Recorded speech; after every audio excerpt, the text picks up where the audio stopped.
भारतीय खुफिया agency raw पर आपने बहुत सारी फिल्में देखी होंगी, लेकिन एक रॉ के एजेंट की जिंदगी फिल्मों में दर्शाई हुई जिंदगी से कहीं भी मेल नहीं खाती। आपने रॉ के बारे में कभी अखबारों में नहीं पढ़ा होगा। आप इसी बात से अंदाजा लगा सकते हैं कि हकीकत में ये संस्था कितने गुप्त तरीके से काम करती हैं।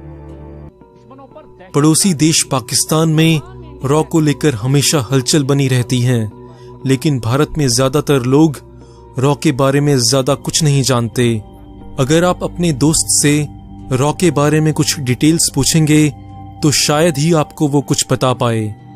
तो आइए जानते हैं रॉ के बारे में कुछ ऐसी बातें जिन्हें जानकर आप भी भारत की खुफिया एजेंसी रॉ पर गर्व करने लगेंगे। साल 1962 के भारत चीन युद्ध और साल 1965 के भारत पाकिस्तान युद्ध के बाद भारत दोनों तरफ से दुश्मन देशों से घिर चुका था। तब इंदिरा गांधी सरकार ने भारत की अग्रिम सुरक्षा की जरूरत को महसूस किया और 1968 में रामेश्वर नाथ काव के नेतृत्व में रॉ का गठन हुआ। रॉ का गठन अमेरिका की CIA की तर्ज पर किया गया था और आज भी रॉ के एजेंट्स की ट्रेनिंग अमेरिका, UK और इजराइल में की जाती है। रॉ का मूल सिद्धांत रखा गया धर्मो रक्षति रक्षिता, जिसका मतलब है कि जो इंसान धर्म की रक्षा करता है वो हमेशा सुरक्षित रहता है। अपने गठन के मात्र 3 साल बाद 1971 में ही रॉ ने पूर्व पाकिस्तान के बंगालियों को पश्चिम पाकिस्तान की तानाशाह सरकार से मुक्त करा दिया था और एक नए राष्ट्र बांग्लादेश को जन्म दिया। 1971 के भारत पाकिस्तान युद्ध में इंडियन आर्मी और नेवी की बहुत सारी प्लानिंग रॉ के द्वारा दी गई खुफिया जानकारी पर ही आधारित थी। साल 1974 स्माइलिंग बुद्धा। भारत पोखरण में परमाणु परीक्षण करके दुनिया को ये ऐलान करने ही वाला था कि वो भी अब एक परमाणु शक्ति है। इस ऑपरेशन का सफल होना बहुत मुश्किल काम था, क्योंकि अमेरिका की सैटेलाइट्स दुनिया भर में पैनी नजर जमाई हुई थी। इस ऑपरेशन को खुफिया रखने का जिम्मा रॉ को दिया गया और उसका अंजाम क्या हुआ ये आप सब लोग जानते हैं। भारत ने दुनिया की सारी खुफिया एजेंसीज को चकमा देते हुए परमाणु बम का सफल परीक्षण किया और भारत एक न्यूक्लियर पावर बना। इस ऑपरेशन का नाम स्माइलिंग बुद्धा इसलिए रखा गया था क्योंकि भारत दुनिया को ये बताना चाहता था कि भगवान बुद्ध की ही तरह इस बम का निर्माण भी शांति बनाए रखने के लिए ही किया गया है। तब से भारत की ये पॉलिसी है कि वो किसी भी देश पर पहले हमला नहीं करेगा और अगर कोई देश भारत पर परमाणु हमला करता है तो भारत परमाणु हमला करने से पीछे भी नहीं हटेगा। साल 1975 सिक्किम भारत के सबसे खूबसूरत राज्यों में से एक है। अगर रॉ न होती तो ये सुंदर राज्य भारत का हिस्सा न होता। बात है 1975 की। चाइना ने जैसे अपनी दादागिरी से तिब्बत को हड़प लिया था, वैसे ही उसकी नजर सिक्किम पर भी थी, लेकिन रॉ ने चीन के सपने को पूरा नहीं होने दिया। रॉ के खुफिया एजेंट्स ने सिक्किम की आम जनता में घुसकर भारत के लिए सकारात्मक भावना पैदा करने में अहम भूमिका निभाई और सिक्किम के राजा को मजबूरन भारत का हिस्सा बनना पड़ा और सिक्किम भारत का 22वां राज्य बना। साल 1978 ऑपरेशन कहूटा। ऑपरेशन कहूटा को रॉ के द्वारा किया गया अब तक का सबसे खतरनाक ऑपरेशन माना जाता है। कहूटा वही जगह है जहां पाकिस्तान परमाणु बम बनाने में लगा हुआ था। बात 1978 के शुरुआती महीनों की है, जब कहूटा की परमाणु लैब तक रॉ के खुफिया एजेंट्स घुस चुके थे। रॉ के एजेंट्स ने इस लैब में काम करने वाले वैज्ञानिकों के बालों के सैंपल्स को इकट्ठा किया और फिर जब उनकी जांच की गई तो परमाणु बम की बात पक्की हो गई।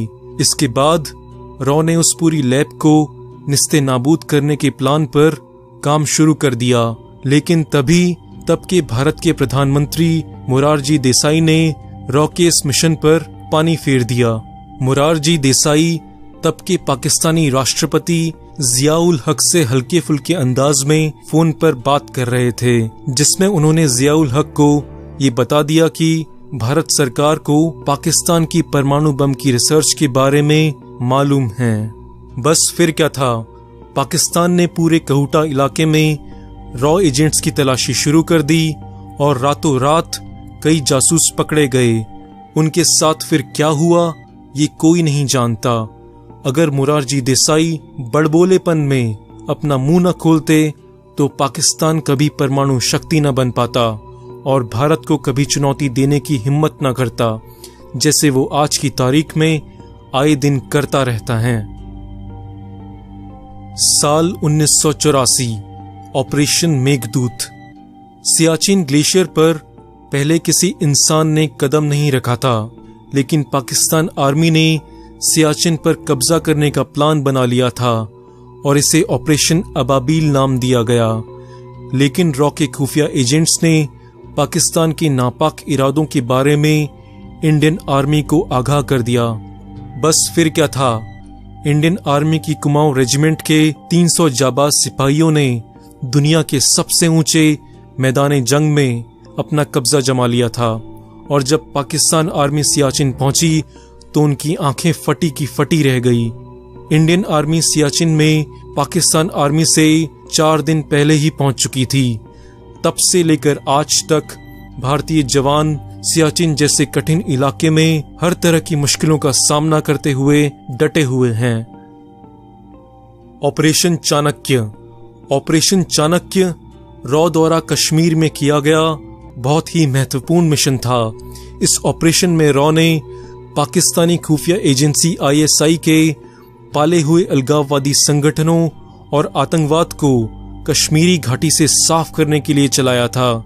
ये ऑपरेशन कितना सफल रहा इसका अंदाजा आप इसी बात से लगा सकते हैं कि ऑपरेशन चाणक्य ने आतंकवादी संगठन हिजबुल मुजाहिदीन को 2 धड़ों में बांट दिया था। साल 2009, द स्नैच ऑपरेशंस।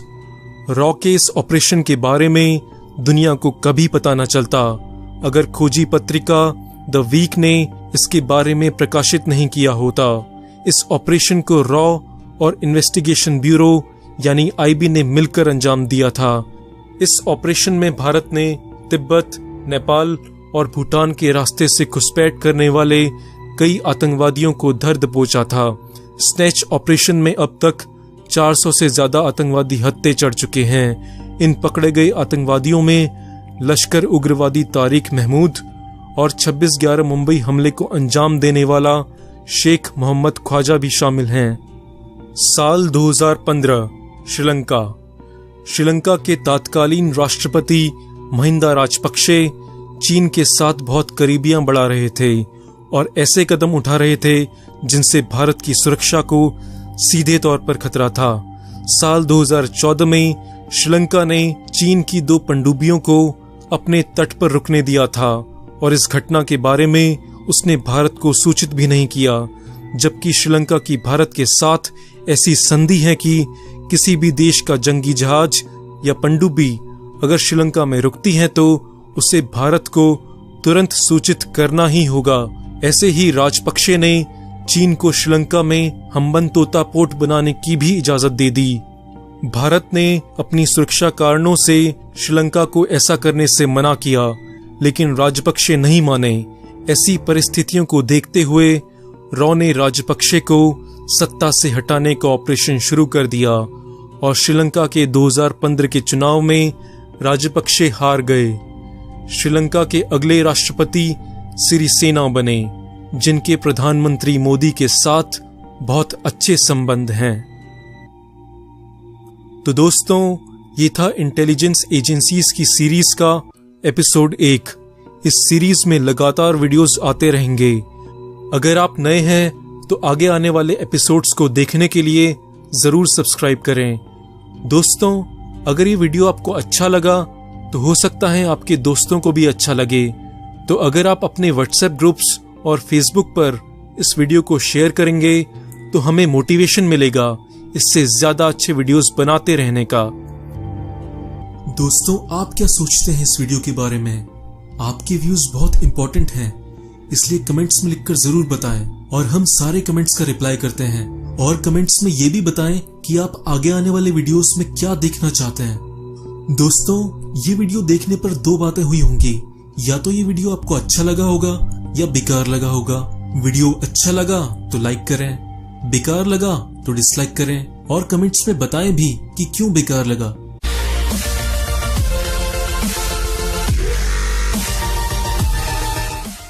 देश पर पहले हमला नहीं करेगा, और अगर कोई देश भारत पर परमाणु हमला करता है तो भारत परमाणु हमला करने से पीछे भी नहीं हटेगा।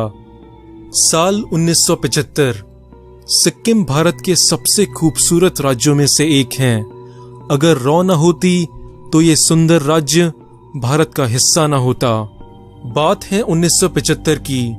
चाइना ने जैसे अपनी दादागिरी से तिब्बत को हड़प लिया था, वैसे ही उसकी नजर सिक्किम पर भी थी, लेकिन रॉ ने चीन के सपने को पूरा नहीं होने दिया। रॉ के खुफिया एजेंट्स ने सिक्किम की आम जनता में घुसकर भारत के लिए सकारात्मक भावना पैदा करने में अहम भूमिका निभाई और सिक्किम के राजा को करके दुनिया को ये ऐलान करने ही वाला था कि वो भी अब एक परमाणु शक्ति है। इस ऑपरेशन का सफल होना बहुत मुश्किल काम था, क्योंकि अमेरिका की सैटेलाइट्स दुनिया भर में पैनी नजर जमाई हुई थी। इस ऑपरेशन को खुफिया रखने का जिम्मा रॉ को दिया गया, और उसका अंजाम क्या हुआ ये आप सब लोग जानते हैं। भारत ने दुनिया की सारी खुफिया एजेंसीज को चकमा देते हुए परमाणु बम का सफल परीक्षण किया और भारत एक न्यूक्लियर पावर बना। इस ऑपरेशन का नाम स्माइलिंग बुद्धा इसलिए रखा गया था क्योंकि भारत दुनिया को ये बताना चाहता था कि भगवान बुद्ध की ही तरह इस बम का निर्माण भी शांति बनाए रखने के लिए ही किया गया है। तब से भारत की ये पॉलिसी है कि वो किसी भी देश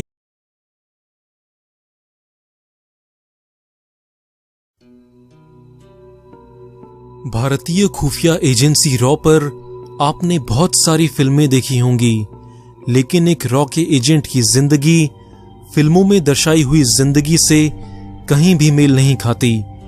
आपने रॉ के बारे में कभी अखबारों में नहीं पढ़ा होगा। आप इसी बात से अंदाजा लगा सकते हैं कि हकीकत में ये संस्था कितने गुप्त तरीके से काम करती है।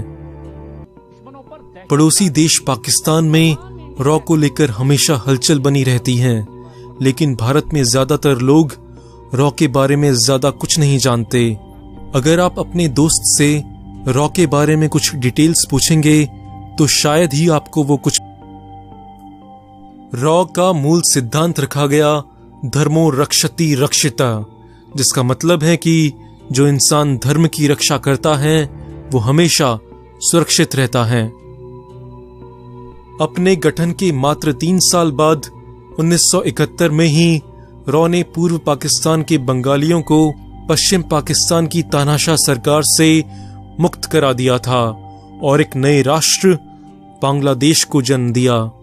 1971 के भारत पाकिस्तान युद्ध में इंडियन आर्मी और नेवी की बहुत सारी प्लानिंग रॉ के द्वारा दी गई खुफिया जानकारी पर ही आधारित थी। साल 1974। स्माइलिंग बुद्धा।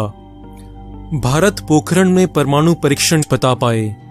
तो आइए जानते हैं रॉ के बारे में कुछ ऐसी बातें जिन्हें जानकर आप भी भारत की खुफिया एजेंसी रॉ पर गर्व करने लगेंगे।